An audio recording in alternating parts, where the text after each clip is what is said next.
So, good evening, everyone. I hope you all are doing well. Today is the seventh session of our online internship program, jointly organized by the Youth Diplomacy Forum and ex-Chinese Association.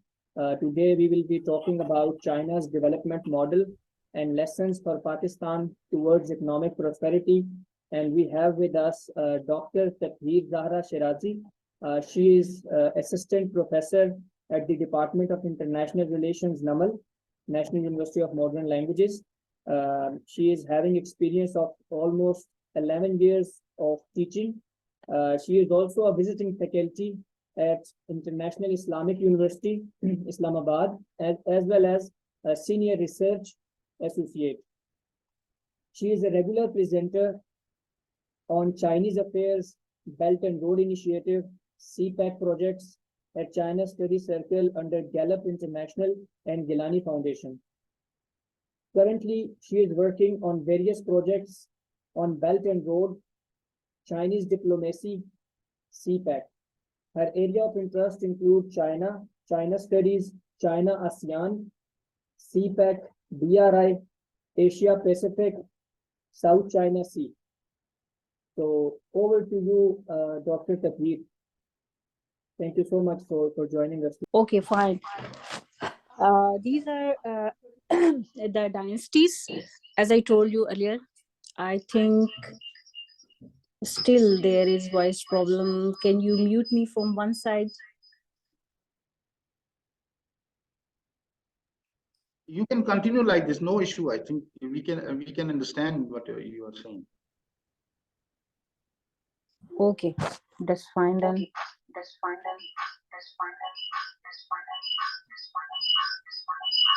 You have to log out from your mobile phone. Okay, fine. Is that okay now? Yes, now it's okay. Okay, fine. So these are the Chinese dynasties. There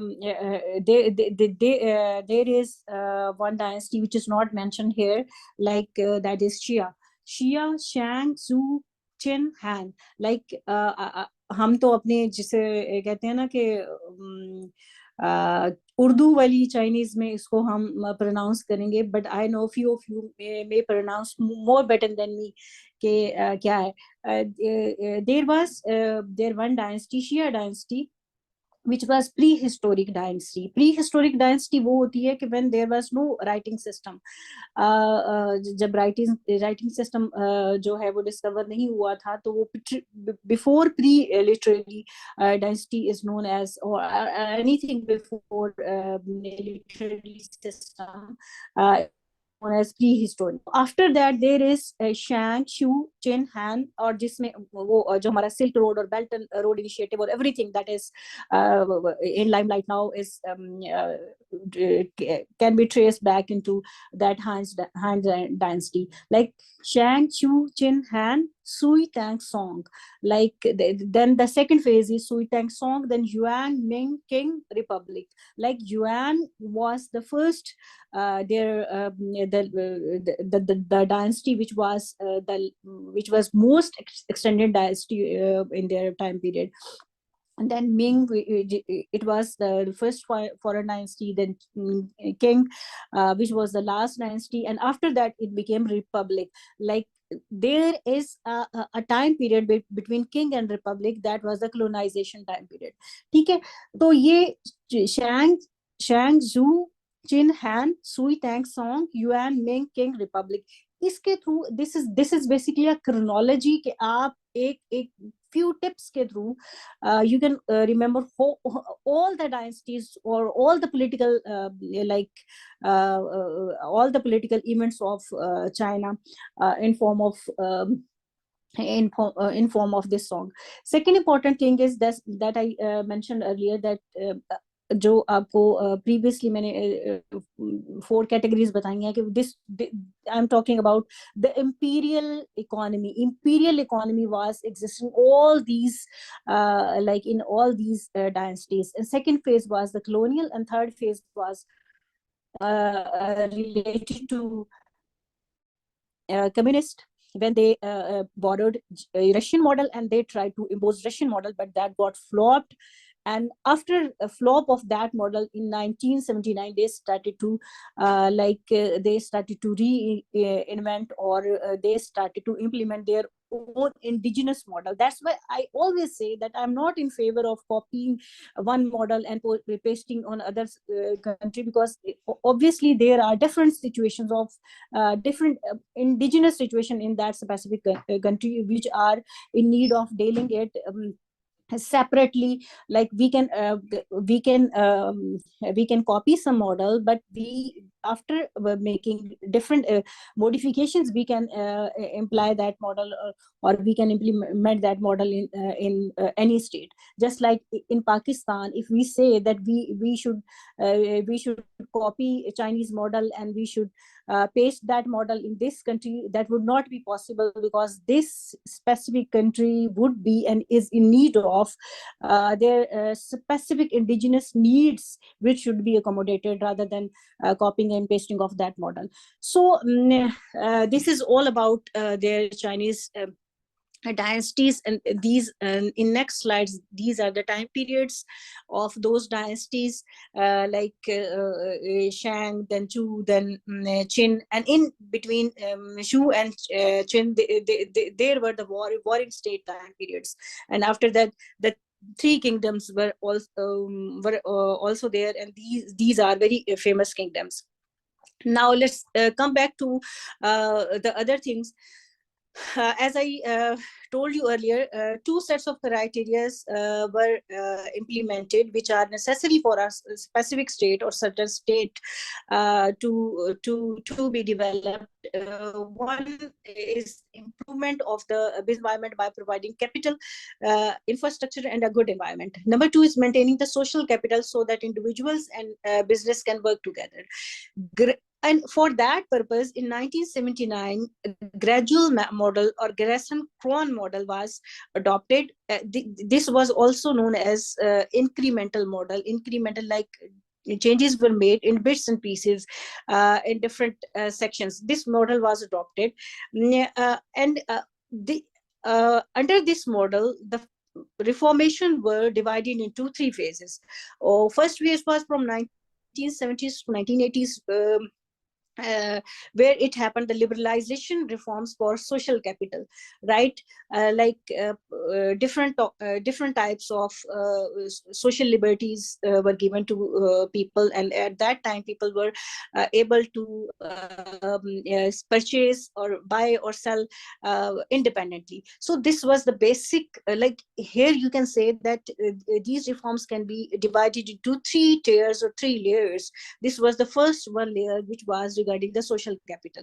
Number two is from 1980s to 1990s. It was the governance of the institutions when their banking system, or this was the second tier, when there's sectoral reforms were carried out or brought out to different financial institutions, different local financial institutions. And number three was from 1990s to 2000, which was the closure of unprofitable enterprises or the different economic organizations. Like here you can see that from 1952 to 1980, here why I have put this figure 1952, because this was the time period when China tried to copy communist model of economy from Russia, and tried to implement that model in China. So from 1952 to 1981, their growth rate was 0.9%.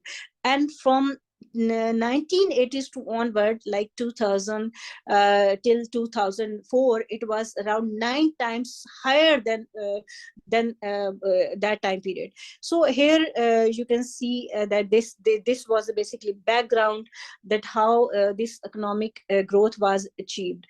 So now there is and what was the success behind that economic activity, economic growth? And that success was in form of economic clusters.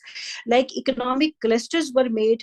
How these economic clusters were made, here we will do further discussion. And for that purpose, two three primary objectives were defined, identified in this ways, and one was for the planners to get the design for future of developments. Here, what is my purpose, what is my objective right now, because the second part of the presentation or the topic is regarding the how can we get lessons from the successful economic model of China, and how can we implement that model in Pakistan. So basically there are three motives for this topic. One is for the planners to get a design for the future of development. Yes, we cannot copy and paste any specific model, rather we have to adopt certain model, and we have to make different modifications, and then we have to implement that specific model in our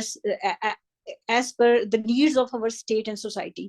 Number two is for the investors to find the accurate information of business and the hub for the business, because obviously the CPAC Pakistan is in need of accurate informations that they can invest and such other things. And number three is for academicians due to the significance of emergence of economic cluster theory, which was actually the core of economic growth of China.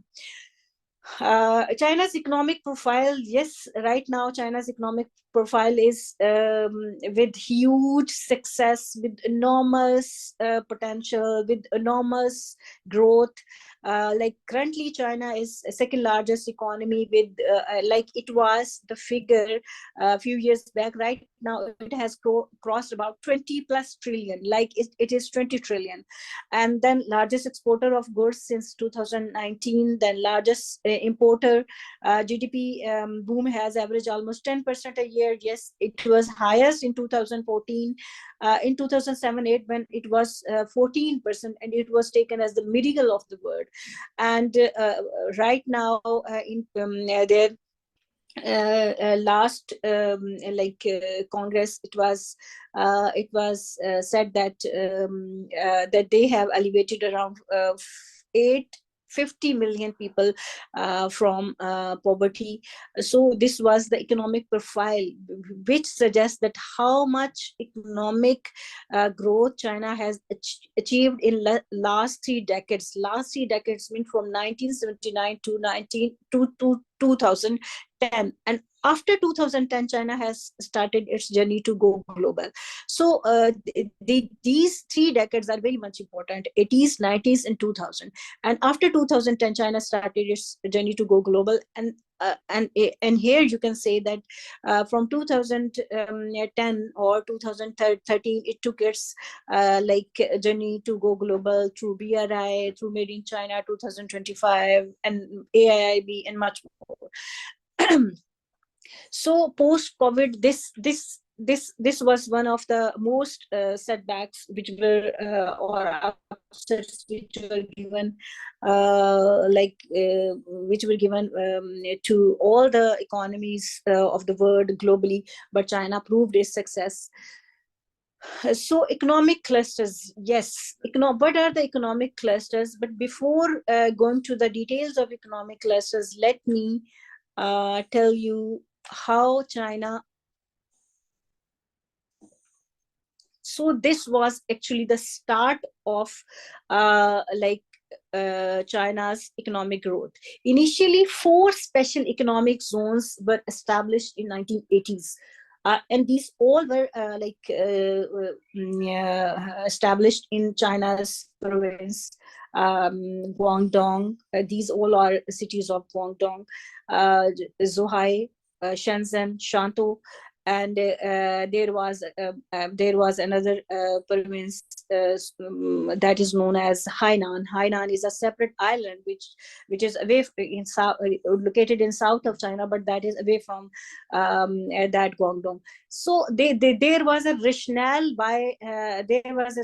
for establishing these economic clusters, because the relocation which China right now is committing to do with Pakistan is that it will relocate its 4 key industries here in Pakistan. So actually, as was done by Japan, which which relocated its multiple industries in ASEAN, and similarly, China started economic zones in these regions because they were Hong Kong, Macau, and Taiwan, where Great Britain relocated their multiple industries. So this was very much closer to those developed industries which were later on clubbed in with these economic zones, right? And there was only one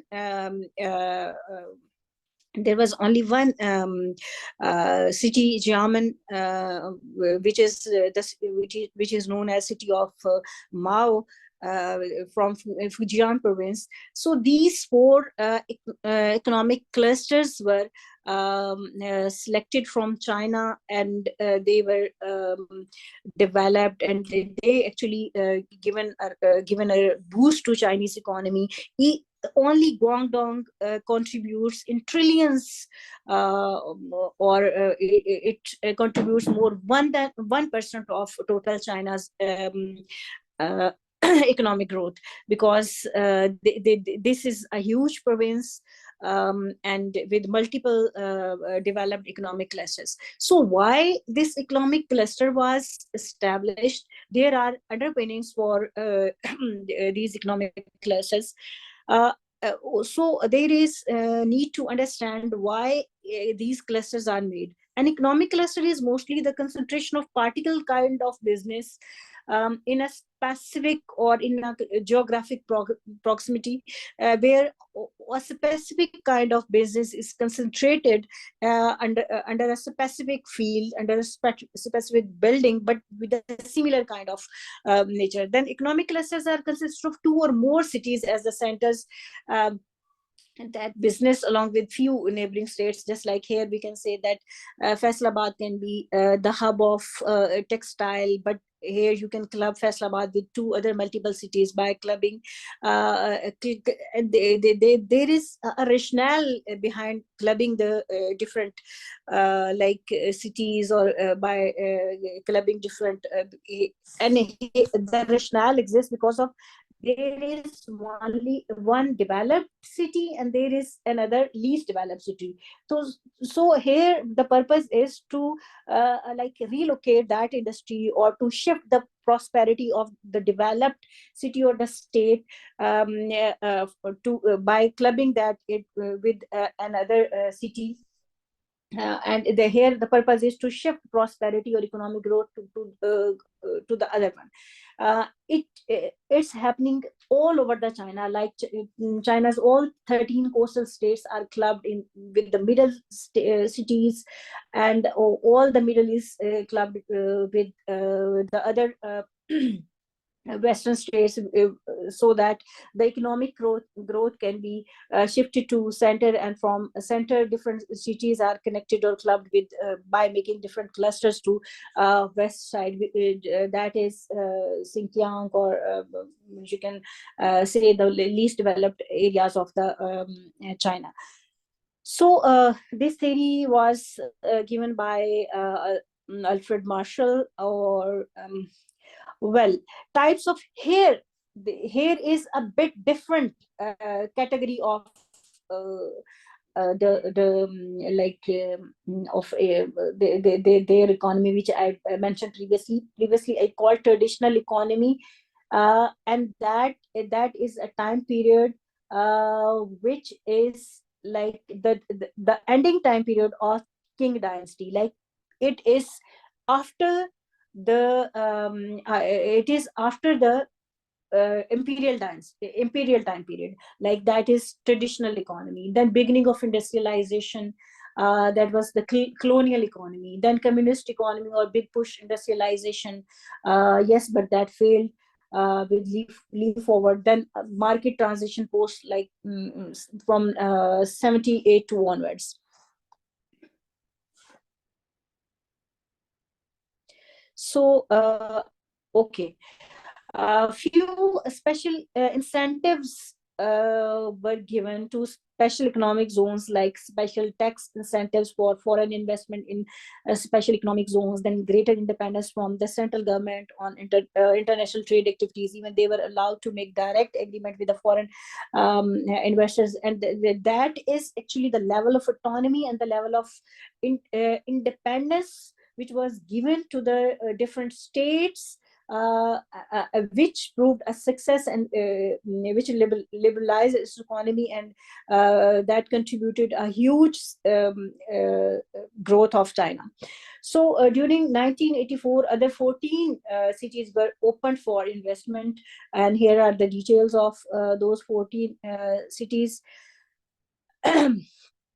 Like initially in 1984, these black dots from, like here different cities were selected in eastern coastal side, because this area was preferred because of port cities, because these all states, all the 13 coastal states are the port cities. So it was easy for the China to import, export, and to receive different resources, or and export their developed commodity. In 1985, further few further were added, and then in 1988 almost 2-3 sections more were added, and finally in 1992 onward it started to produce a huge growth. So there are the 4 principles of special economic zone. Here I'm talking about in context of how can we motivate Pakistani economy by learning accomplished lessons, by taking accomplished successful lessons from China, and how can we contribute into Pakistani growth. One was the construction was primarily relied on attracting and utilizing foreign capital. Primary economic ventures were Sino-foreign joint ventures. Then economic activities were primarily driven by market forces. Products were primarily export based, because Chinese economy is mainly export led economy. So here it is the success that how it was, or these economic clusters, or these specific economic zones played an important role in Chinese growth. Like here you can see Shenzhen, who was producing whose economic performance was 0.029 in 1978. In 2019 it was 396 US dollars. Here there is a growth in per capita. Here you can see that how much they performed in elevating the growth of China. So development out of economic clusters, yes, it was a miracle. Through the rapid industrialization, China has set an example for the rising economies, how to transform, design, and develop the economic zones.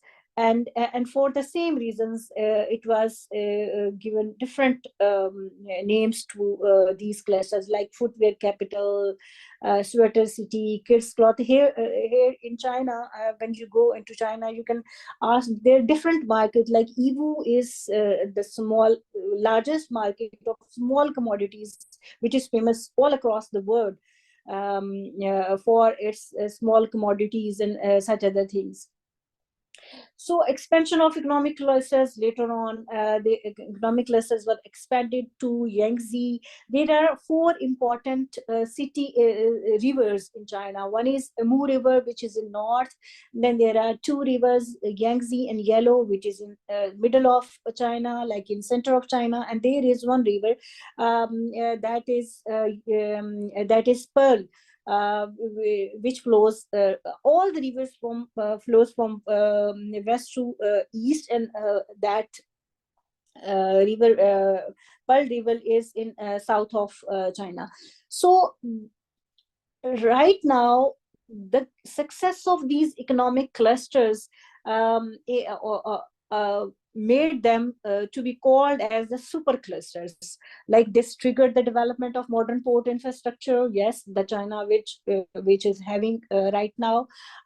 They also provided additional space for setting of industrial districts, which I mentioned earlier, that they are clubbing different cities from the eastern side to middle, and from middle to western side. Then current economic clusters of China, yes, there are they can be categorized. Like one is super cluster, emerging cluster, then frontier clusters, and this is the model that which China has right now outlined for making further progress, to make progress in the center, to make progress, and actually to shift that prosperity and progress from eastern side to western side. These all are the clusters which they are clubbing, which they are clubbing by different cities, by making different sister cities or similar like type of cities. So these are the details of emerging clusters. So why China is adopting strategy of clustering developed cities with less, in order to have even growth, which is right now not even. And these are the details of economic clusters like super clusters, then the developing and the frontier. These are the details. Now let me come on the current like here, what we can get from the CPEC here when we talk about lessons from China, that automatically comes the CPEC, China-Pakistan corridor, through which we can get different, we can learn different accomplished lessons, broad lessons from China, and we can adopt those lessons by like here there is an important thing that China has not practiced, or China has not gone for the mantra of ideology, or China has not gone for the mantra of like rhetorics. Rather, China has taken all the growth by making different sort of experiments. And in that experiment, which model was used, which I told you earlier, the gradual model. And the core of that gradual model was incrementalism and pragmatism. Like this was the rationale behind all the growth which was during that time period.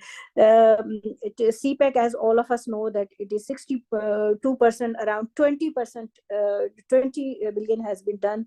So remaining is going to be delivered soon.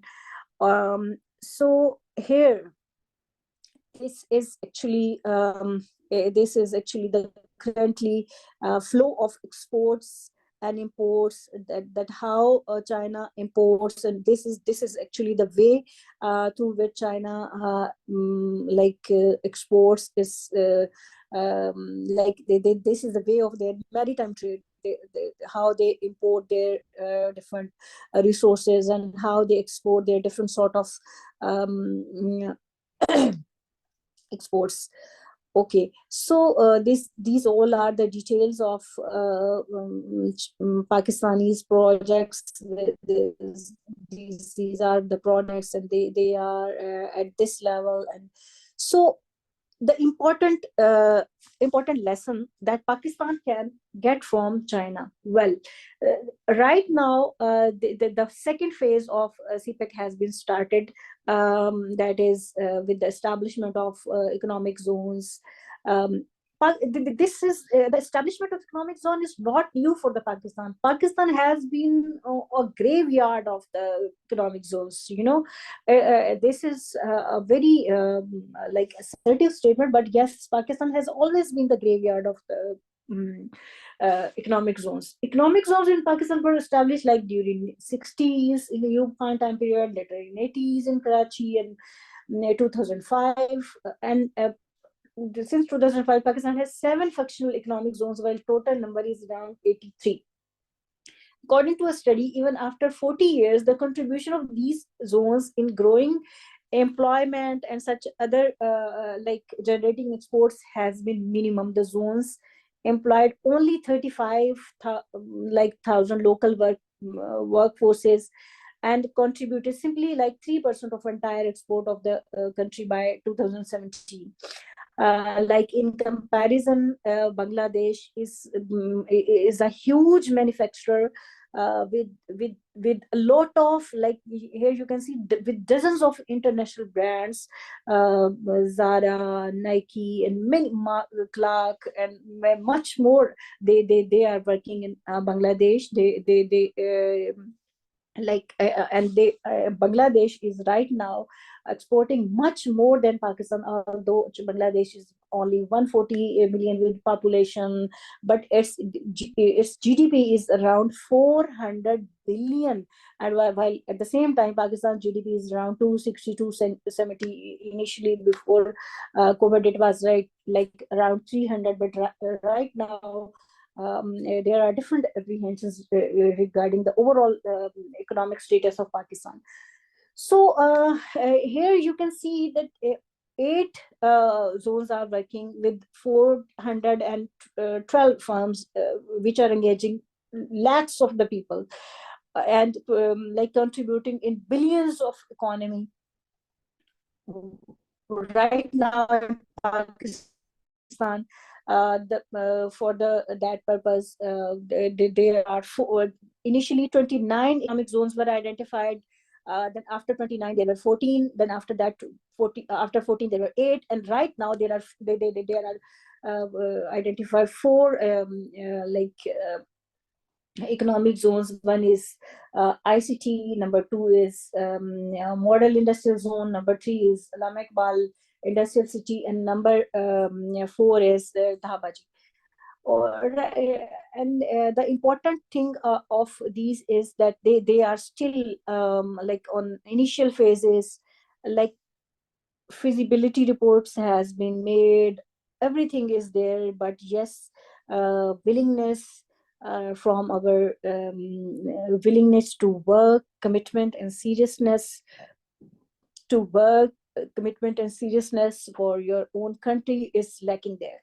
So what are the general rudiments which are important for? Yes, pragmatism and incrementalism is there, but as I told in start, that any model cannot be only copied and pasted. Rather, there is always need of modification of a specific certain model as per the needs of the society or the states. So all the things should be modified as per the local needs, and all the rudiments should be followed, because otherwise Pakistan will not start its industrialization time period, because there are 4 types of like categories of industrialization. First is pre-industrialization, then there is phase of industrialization, then post-industrialization, then ultimately is deindustrialization.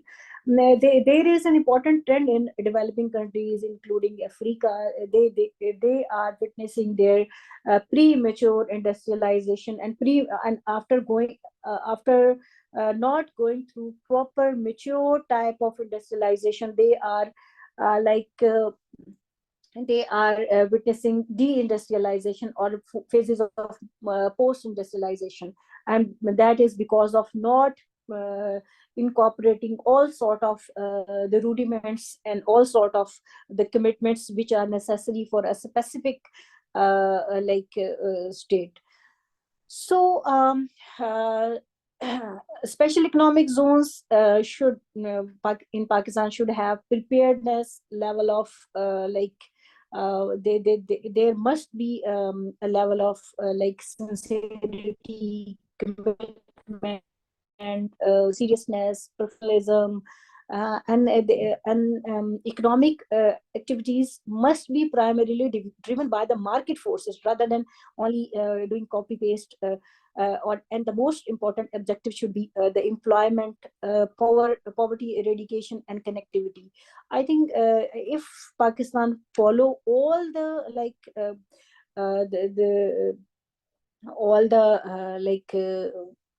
I think in Pakistan, what we are lacking, the core is